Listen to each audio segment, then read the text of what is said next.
নমস্কার বন্ধুরা, আন্তরিক শুভেচ্ছা ভালোবাসা জানিয়ে আজ আরেকটা নতুন রেসিপি নিয়ে চলে এলাম। সেটি হলো ডিমের ডেভিল।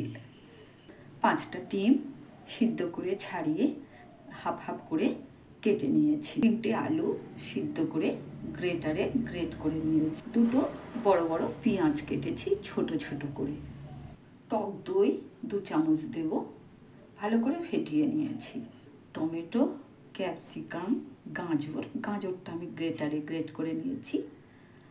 আর এটা হলো বিন কড়াই, হয়তো কাঁচা লঙ্কা বলে ভুল করবেন, এটা বিন কড়াই, একদম ছোট ছোট করে দিয়েছি। কাঁচা লঙ্কা আমি দেব না।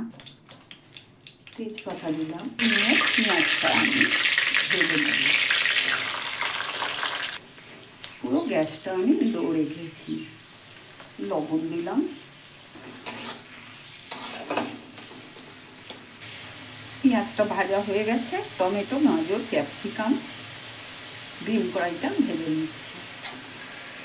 ডিমগুলোর লবণ, হলুদ, কাশ্মীরি লঙ্কার গুঁড়ো, মরিচ গুঁড়ো মাখিয়ে নিচ্ছি। ভালো করে মাখিয়ে নিয়েছি। সবজিগুলো মোটামুটি ভাজা হয়ে গেছে। তো এবার আমি মশলা দেব, পরিমাণ মতন দেবেন। আদা দিলাম, রসুন দিলাম, এটা গরম মশলা আছে, এটা কাশ্মীরি লঙ্কার গুঁড়ো, ধনে গুঁড়ো, জিরে গুঁড়ো, হলুদ, এটা ঝাল লঙ্কার গুঁড়ো, কসুরি মেথি, চাট মশলা, মরিচ গুঁড়ো। যদি মনে হয় যে মরিচ গুঁড়ো দিয়েও একটু ঝাল লঙ্কার গুঁড়ো দেব তাহলে দেবেন।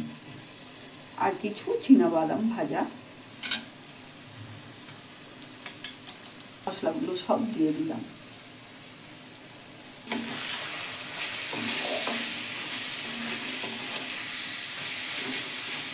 গ্রেট করে নেওয়া আলুটা দিয়ে দিলাম। এবার সব কটা একসঙ্গে কষিয়ে নেব। লবণ দিলাম পরিমাণ মতন, চিনি দিলাম, মিশিয়ে দেব। এবার টক দইটা দিয়ে দেব। এবার টক দইটা দিয়ে একটু কষিয়ে নেব। এবার একটা ভাজা মশলা, একটা ধনে, জিরে, মৌরি, এলাচ, দারুচিনি, লবঙ্গ টোস্ট করে গুঁড়ো করে রেখেছি, ছড়িয়ে দিলাম।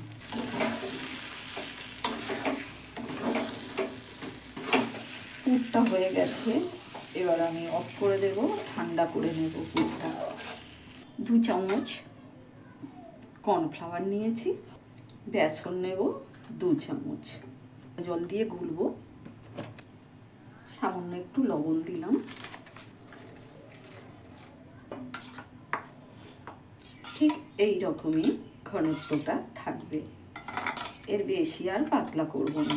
বিস্কুটের গুঁড়ো নিয়েছি, কাশ্মীরি লঙ্কার গুঁড়ো নিয়েছি, তাতে ভাজা মশলার গুঁড়োটা নিয়েছি, হলুদ গুঁড়ো নিয়েছি, একটু লবণ নিয়েছি, আর 2 চামচ চালের গুঁড়ো নিয়েছি।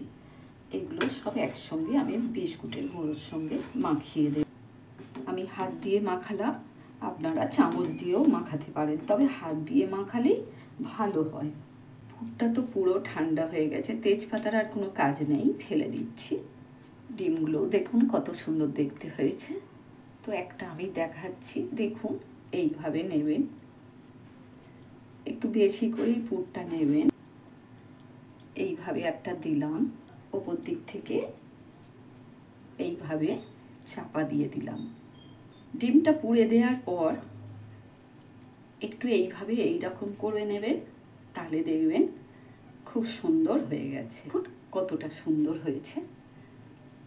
তো এবার আমি বেসন আর কর্নফ্লাওয়ারের জলে করে নিলাম।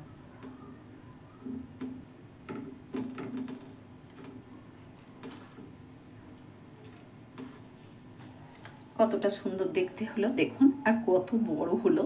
আমি আর ডোবাবো না, আপনারা যদি পারেন আবার আর 1 কোট করে দিতে পারেন। এই রকম করেই সব কটা করে নেব। কত বড় বড় হয়েছে দেখুন। এই রকম একমাত্র বাড়িতেই খাওয়া সম্ভব। তেলটা হয়ে গেছে, এবার একটা একটা করে আমি ভেজে নেব। তো উল্টে পাল্টে আমি ভেজে নেব। দেখুন এক পিঠ হয়ে গেছে, আর এক পিঠ উল্টে দিলাম। দেখুন কত সুন্দর ভাজা হয়ে গেছে। দেখুন, তো এইরকম করে আমি সব কটা করে নেব। এবারে তেলটা ভালোই গরম হয়ে গেছে, আমি দুটো করে দিয়ে দিলাম। ওরকম একই রকম করে ভেজে নেব। সমস্ত পুরি হয়ে গেছে বন্ধুরা, এটাই আমার শেষ, সব কটা হয়ে গেছে। দেখুন বন্ধুরা কত সুন্দর হয়েছে। দেখুন,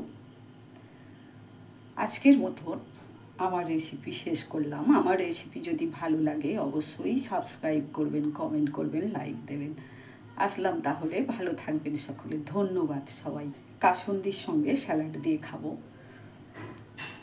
আপনারা চা কফির সঙ্গেও খেতে পারেন, টমেটো সসের সঙ্গেও খাওয়া যায়।